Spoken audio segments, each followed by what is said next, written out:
Breakups are often the symptom of problems in a relationship. My workbook series, The Knowledge, is focused on helping you change your life in 4 key areas: retaining the information that I teach, personal growth, improving your relationships, and of course, re-attracting your ex. Available now at AskCraig.net.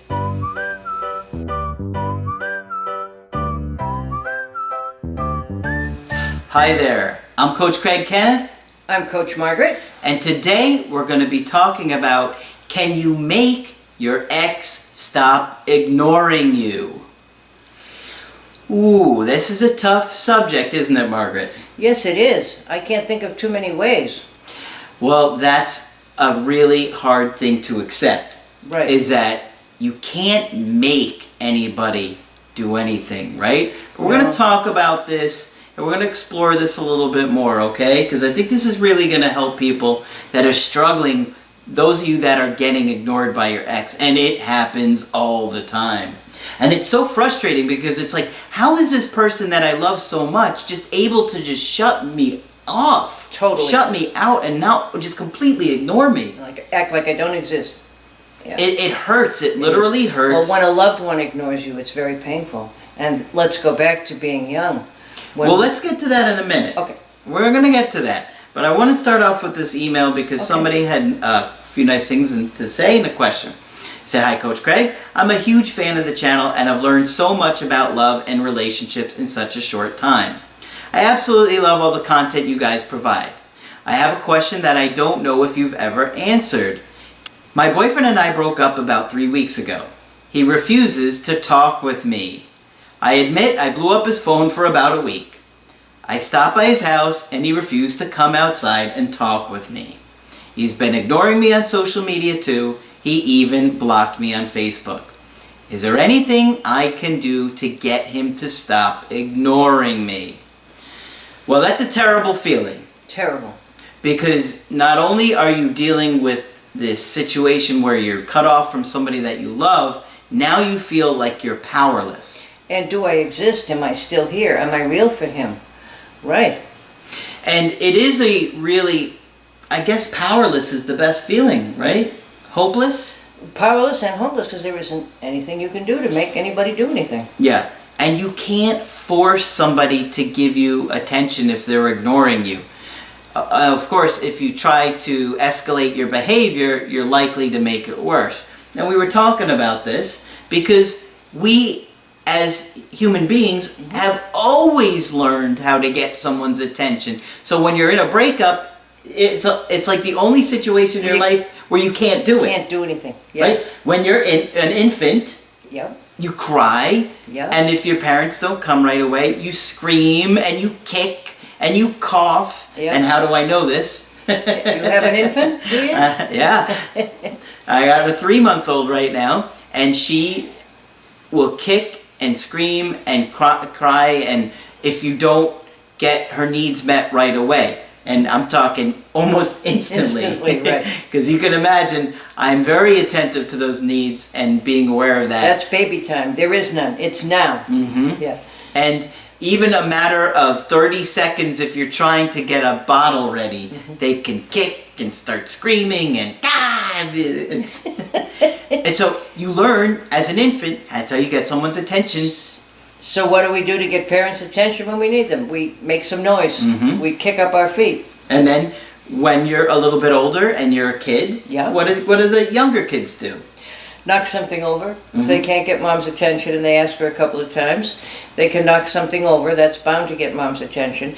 Sometimes negative attention will do. Oh yeah, kids don't mind if it's negative or positive. No, they don't. So they can knock over a toy, knock over the lamp, do whatever they have to do. It gets your attention. Or ask a million times. Yeah.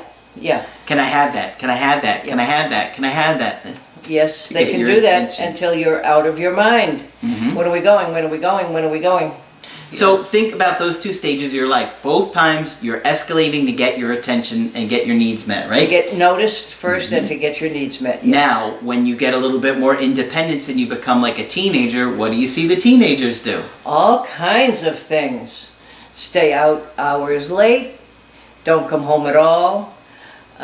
Stay on the phone for 3 days. Run away from home. Oh, yes. And any oppositional thing they can think of. This isn't fair. I'm running away from That's home right. and I'm leaving. Yep. To escalate. But why? Because they're trying to get your attention to get what they I'm want. old enough to make my own decisions, and I don't need you telling me what to do.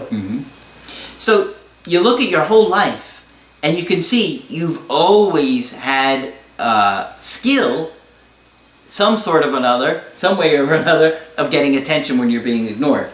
But now you're in this whole other world with a breakup and you're getting ignored by somebody. And what do? Automatically regress to these behaviors. Kicking and screaming, blowing up their phone, not literally, but blowing up their phone. We'd love to, yeah. Go throw pebbles at their window, do all of these things. You're escalating to get their attention. You call them a million times. You want to stop by their job. You want to go to their house. You want to do a grand gesture. Are those good ideas? Unfortunately not. All right, so They make things worse. if you're a kid or a teenager, you can escalate and you probably don't get in a lot of trouble. At least not all that much. But if you do it as a grown-up, you can get arrested or in all kinds of trouble. A restraining order. Or push them away further. Yeah. Unfortunately, the same rules don't apply that you've had with your loved ones your entire life. But is it our first instinct? Absolutely. Absolutely. It's always worked in the past. Yeah. And sometimes we don't have the emotional self-control to control our behavior, to realize that we're going to make the situation worse when you're driving to their house, knocking on their door, going to their job, showing up at, wherever they may be to try and get their attention, and you're trying to force it. You can't force... And you can't do it. Right. You can't force somebody to want to communicate with you. You need to be patient. That's very hard when you feel like you're in the biggest crisis of your life and you're anxious. And not only can you not do anything, but then we tell you you absolutely shouldn't do anything. Yeah. And make it worse. And it feels like, well, not doing anything isn't helping. Well, it is. It is. It's not making things worse. And you don't want to make things worse, that's for sure. That's a good point. If you do anything, it could make things worse. If you do nothing, it just gives the person time to process a little more. And of course, probably you're feeling like, if I don't do something, I'm going to lose them forever. Well, if you do something, you're going to be more likely to lose them forever. Yeah. Right. So you have to understand that if they're not in a state or a place where they want to talk to you, communicate with you, be in any kind of contact with you, you have to accept it. You don't have to like it, but you have to accept it. And you need to show them that you're strong enough to deal with the situation like an adult. Because if you don't, it's going to be a real turnoff. Right.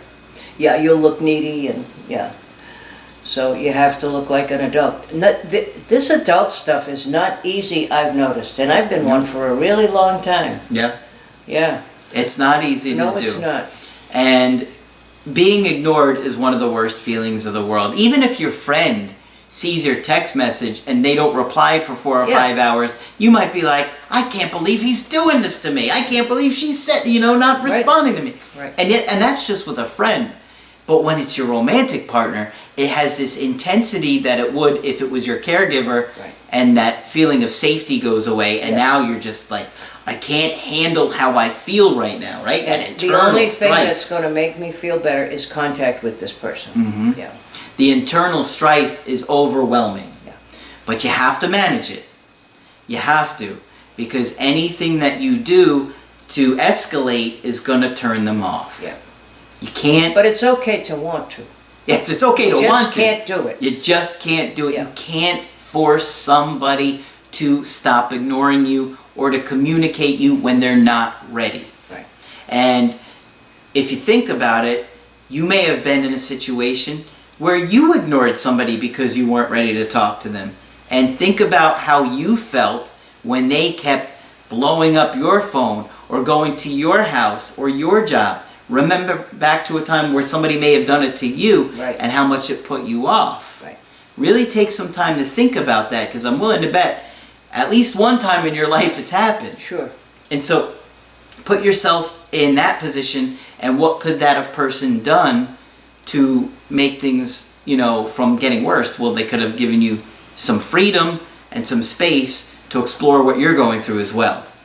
Right. But there's nothing more difficult. No, it is very painful, and we understand. But there are some things we do recommend that you can do, right? Like what?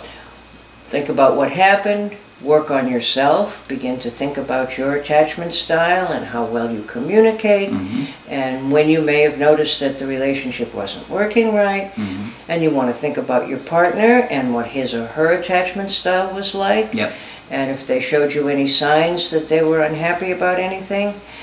All those things are worth thinking about. Absolutely. And helpful. But not directly contacting them. No.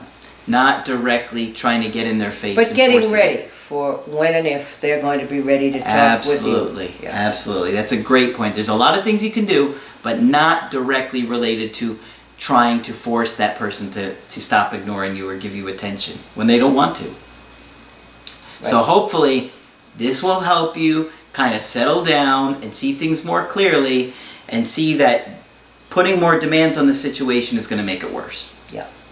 So hopefully you found that helpful. If you did, put a like on the video and be sure to subscribe to the channel. If you want our help personally, just go to my website, askcraig.net, sign up for the coaching option that works best for you. I do email coaching, I do Skype coaching. If you got to get with me right away, I do offer emergency Skype coaching. Margaret is also available. Yes, and I'd love to hear from you, so feel free. Just click on Margaret on the top of my website and you can sign up with her there. But that's it for this video. I'm Coach Craig Kenneth. I'm Coach Margaret. And we will talk with you soon. I'm Craig Kenneth, a relationship coach and a psychotherapist. Every relationship is different, and every breakup is different. Work with me, and you'll get professional help on your situation. Just click on the link in the description below, or go to my website, askcraig.net.